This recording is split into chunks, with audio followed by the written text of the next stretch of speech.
ओम सर्वधर्मस्थापकस्त्वं सर्वधर्मस्वरूपकः आचार्यणमहाचार्यो रामकृष्णाय ते नमः। यथाग्निर्दाहिका शक्ति रामकृष्ण स्थिता हि या सर्वविद्यास्वरूपां तां शारदां प्रणमाम्यहम्। परतत्त्वे सदा लीनो रामकृष्ण समाज्ञया यो धर्मस्थापनरतो वीरेशं तं नमाम्यहम्। वीरेशं तं नमाम्यहम्। भगवान श्री रामकृष्ण देव, भगवती माँ शारदा जी और स्वामी जी को प्रणाम अर्पित करता हूँ। मेरे गुरुदेव पूज्य स्वामी भूतेशानंद जी महाराज को मेरा प्रणाम और आप सभी को प्रणाम है। आज इस शॉर्ट वीडियो सीरीज में एक अपने मन कैसे हमको धोखा दे सकता है उसके बारे में थोड़ा चर्चा करेंगे। मैं पढ़ लेता हूँ, ये थोड़ा सा 7-8 लाइन का वो है, छोटे छोटे सेक्शन है। ये पूजनीय स्वामी वीराजानंद जी महाराज के जो परमार्थ प्रसंग है उसमें से मैं ले रहा हूँ ये वाला। बोलिए, खुद के मन में जब तक संसार है, विषय वासना है, आसक्ति है, तब तो बाहर से त्याग करने में कोई विशेष लाभ नहीं है, क्योंकि प्रॉब्लम अंदर है। बाहर त्याग करके जहाँ भी चाहे भाग कर जाओ, वन या पर्वत की गुफा में भी संसार साथ साथ जाएगा, किसी न किसी प्रकार से तुम्हें धोखा देगा, नए नए बंधनों में डालेगा। चाहे गृहस्थ हो या सन्यासी, यदि आदर्श के प्रति सर्वदा लक्ष्य नहीं रहा, आदर्शों को मजबूरी से मुट्ठी में पकड़कर नहीं रखा, मजबूती से नहीं रखा, तो पतन अनिवार्य है। कोई भी तुम्हें बचा नहीं पाएगा। बट डायरेक्ट कॉशन है ये। माइंड को हमेशा अपने को कंट्रोल रखना चाहिए, क्योंकि हम बैठते हैं, हमारा लक्ष्य रहता है कि ईश्वर प्राप्ति हो या मुक्ति लाभ करे, जो भी आप इसको कहें, हम लोग वही करना है। उसके लिए 100% माइंड का कंसंट्रेटेड होना चाहिए ईश्वर के ऊपर, 100%। कहीं भी थोड़ा डिफ्लेक्शन अगर होता है तो हम तो कोशिश कर रहे हैं, लेकिन उसका फ़ायदा कुछ नहीं होने वाला, क्योंकि मन ऑलरेडी हमारे कंट्रोल से बाहर है। यही बोल रहे हैं कि मन में जब तक संसार है, संसार मन में ही है, विषय वासना है मन में है, आसक्तियाँ हैं बाहर की बहुत सारी चीज़ों के प्रति। क्योंकि लंबे समय से, अनंत काल से हम लोग ये संसार का भोग करते आ रहे हैं। न जाने किस जन्म का, कब की वासनाएं हमारे मन में होगी, कोई ठिकाना नहीं है। इसे बोलते हैं कि मन में जब तक संसार है, विषय वासना आसक्ति है, तब तक बाहर से त्याग करने में लाभ नहीं। बाहर त्याग करके जहाँ भी जाओ भाग करके, वन या पर्वत की गुफा में भी संसार साथ ही जाएगा, तुम्हें धोखा देगा। एक बहुत सुंदर स्तोत्र है इसी वन के बारे में। वनेपि दोषाः प्रभवन्ति रागिणाम् गृहेपि पंचेन्द्रिय निग्रह तपः अकुत्सित कर्मणि यह प्रवर्तते। जो बोलता है कि वने भी दोषा, वन में भी दोष होते हैं। किस में, किस व्यक्ति का होता है ये दोष? वन में जाके वहाँ तो कोई अट्रैक्शन तो नहीं है। जो भी अट्रैक्शन माइंड में है, सब कुछ मन को तो लेके जा ही रहे हैं जहाँ भी जा रहे हैं।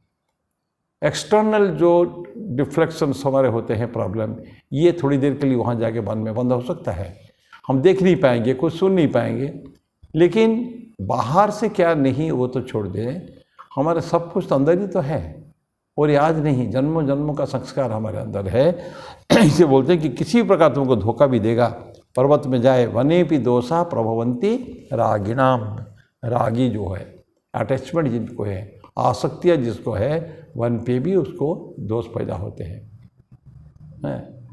और गृहेपि पंचेन्द्रिय निग्रह तपः, घर में बैठ के अगर इंद्रियों को निग्रह कर लिया, पंच इंद्रिय, शब्द, स्पर्श, रूप, रस, गंध, ये 5 इंद्रियों को हमने अगर कंट्रोल कर लिया, तो घर में बैठ के भी हमारे तप पूरा जैसा लगे हम जंगल में ही हैं, क्योंकि हमारा जो मुख्य इंस्ट्रूमेंट जो हमको हमेशा भगा रहा है वो है हमारा मन।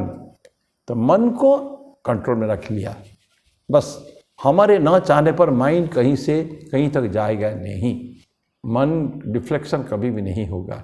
ये अगर है तो बोलते हैं गृहेपि, घर में भी पंचेंद्रिय निग्रह तपः और अकुत्सित कर्मणि यह प्रवर्तते। अकुत्सित मतलब जो बुरे काम पे जो लगा रहता है, तो बोलते हैं कि निवृत्त रागस्य गृहम तपोवनम। अकुत्सित कर्मणि यह प्रवर्तते, जो अच्छे कर्म है, कुत्सित मतलब बेकार कर्म, अकुत्सित कर्मणि जो बहुत सुंदर कर्म है, अच्छा कर्म है, पवित्र कर्म है, संसार के कल्याण के लिए है, ईश्वर जिसमें भावनाएं आती हैं, ईश्वर चिंतन जिसमें होता है, इस तरह की जो हम कर्म करते हैं, अकुत्सित कर्मणि यह प्रवर्तते, जो उसमें लगा रहता है। और देखिए निवृत्त राग से ऐसे व्यक्ति, निवृत्त उसका राग, आसक्तियाँ खत्म हो चुकी है। राग द्वेष बहुत बड़े दोनों शत्रु हैं, एक साथ चलते हैं। राग द्वेष, कहीं बहुत अटैचमेंट है, कहीं गुस्सा है, अपने क्रोध है, तो आसक्तियाँ, और वो बोलते हैं कि हम एक तो बहुत की आसक्तियाँ होती है, लेकिन ये बोलते हैं कि उसके भी अपोजिट्स जो होते हैं, ये सारे हमको परेशान करने वाले हैं। अकुत्सित कर्मणि यह प्रवर्तते निवृत्त रागस्य, जिसका राग द्वेष निवृत्त हो चुके हैं, खत्म हो चुके हैं, बिल्कुल नहीं कोई है। गृहम तपोवनम, उसके लिए घर ही तपोवन है। इससे होता है कि तुम घर में बैठ के करोगे, अपने मंदिर में वन में जाओगे, तुम्हें धोखा देगा, नए नए बंधन में डालेगा, चाहे गृहस्थ हो या सन्यासी, कोई भी है। सन्यासियों के भी कम नहीं अटैचमेंट, भयंकर। एक क्रोध भी है, काम तो एक्स्ट्रा डायरेक्टली नहीं है, लेकिन फिर भी कभी कभी तो आ ही जाते हैं। बड़े बड़े साधुओं को भी बहुत क्या उनको भी अटैचमेंट होता है, यानी भयंकर परेशान होते हैं बिल्कुल भी।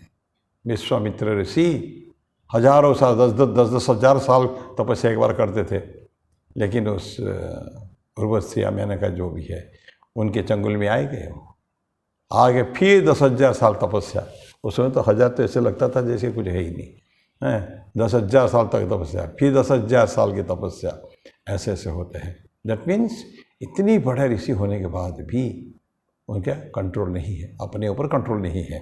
तो इसे बोलते हैं कि चाहे गृहस्थ हो या सन्यासी, यदि आदर्श के प्रति सर्वदा लक्ष्य ना रहा, आइडियल को पकड़ के रखना, आदर्श को पकड़ के रखना, उससे डिफ्लेक्शन कभी नहीं होना चाहिए। ऑलवेज ये हमारा आदर्श से उस में को पकड़ के रखने का है, वहाँ से उसको ये हाथ से छूटेगा नहीं। जैसे डंडा है ना, ईश्वर रूपी डंडा पकड़ के ठाकुर कहते हैं कि ईश्वर रूपी वो जो उसको पकड़ के रखो, उसको क्या कहते हैं, खम्बा, ईश्वर रूपी खम्बा। तो फिर उस पर कभी डरने का नहीं, गिरने का डर नहीं है। चक्कर काटते जाओ, कितना चक्कर काटो कोई फर्क नहीं पड़ता, लेकिन हाथ में अगर खम्बा है, ईश्वर रूपी खम्बा, तो कोई प्रॉब्लम नहीं है। तो भी इसलिए बोलते हैं कि जिससे का संसार का जो काम करते हैं, तो ईश्वर एक हाथ में ईश्वर रूपी खम्बा को पकड़ के रखना, दूसरे हाथ में संसार का सारे कर्म करना, हाथ को बढ़ा बढ़ा के। लेकिन the moment work is completed, काम अगर समाप्त हो जाए, कार्य समाप्त हो जाता है, तो फिर संसार से हाथ को हटाकर, जो एक हाथ में संसार को कर्म करते थे उसको हटाकर फिर दोनों हाथ में खंबे को पकड़ना चाहिए। क्यों? अब हमारे अटैचमेंट कुछ रहा नहीं, कर्म कुछ समाज में संसार बचा नहीं जिसको हमको करने का है, उस कर्म को वो नहीं है। तो क्या रहा? सिर्फ और सिर्फ ईश्वर का नाम, सिर्फ और सिर्फ भजन करना, ईश्वर का भजन करना, बस। तब तो फिर कोई है ही नहीं, कोई हर्डल्स कुछ नहीं है। तो ये इसलिए बोलते हैं कि गृहस्थ या सन्यासी यदि आदर्श के प्रति सर्वदा लक्ष्य नहीं रहा, आदर्श को मजबूती से मुट्ठी में पकड़ कर नहीं रखा, तो पतन अनिवार्य है। तो इसलिए बहुत सावधान, साधु सावधान, ठाकुर बोलते हैं साधु है या कोई भी हो, ये कभी भी आ सकता है, ये प्रॉब्लम जीवन में आ सकता है। तो कभी भी अपने मन के ऊपर विश्वास भी नहीं करना कि मेरा मन मुझे ठीक ठीक रास्ते में ले जाएगा। नो, ये बहुत ट्रेचरस माइंड है, माइंड बहुत ट्रेचरस है। थोड़ा मौका चाहिए बस, खाली जहाँ थोड़ा ढील दी, ढील नहीं देना कभी भी उसको। पहाड़ी के ऊपर से जो घोड़ा चलाते हैं हम लोग ना, हम लोग को बहुत आदत है घोड़ा चढ़ाने का। जब वो 3 साल एनसीसी में रहा मैं, हॉर्स राइडिंग वाली एनसीसी में, तो एकदम पहाड़ हमको कैप्टन लेके चले जाते थे, एकदम स्टिप हिलक से ऊपर चलाओ, दौड़ाओ या चालक चल के जाओ। तो इतना कंट्रोल रखना पड़ेगा क्योंकि घोड़ा ऐसे ही चल रहा है नीचे तक, और हम ऊपर बैठे हैं। जहाँ गलत वो हुआ है, और घोड़ा भी उलट जा सकता है। तो बहुत सावधानी चाहिए, उसके ऊपर चाहिए। तो आदर्श को मजबूती से पकड़ के रखना पड़ेगा। तो पतन अगर नहीं रखा तो पतन अनिवार्य है, कोई तो बता नहीं सकता। तो इसकी क्या कहते हैं, इसमें क्या है ना, पूरा ये जो सेक्शन हमने पढ़ा आज, इसमें सबके सब पूरा कंट्रोल अपने मन के ऊपर है, अपने हाथ में। हम किसी के हाथ में तो नहीं दे सकते ना हमारे मन को, दुर्भाग्य ही है। हम अपने माइंड एंड बुद्धि ये सबको दूसरे के कंट्रोल में दे देते हैं।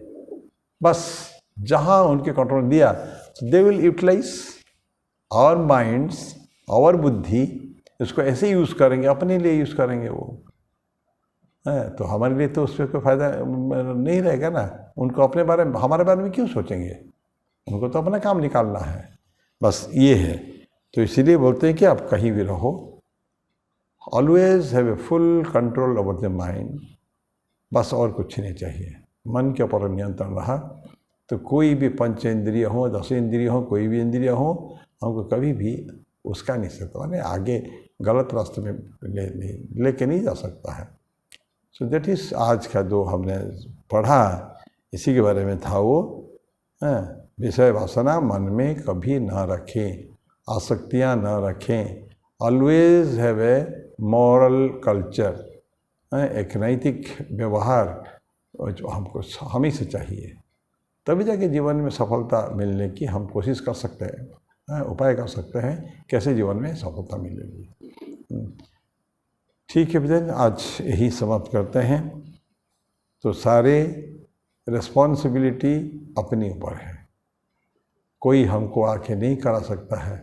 हम मदद कर सकते हैं, हम अपने आप को मदद कर सकते हैं, लेकिन हमको कोई आके बैठा के मुंह में तो लड्डू नहीं दे सकता ना, ये बात है।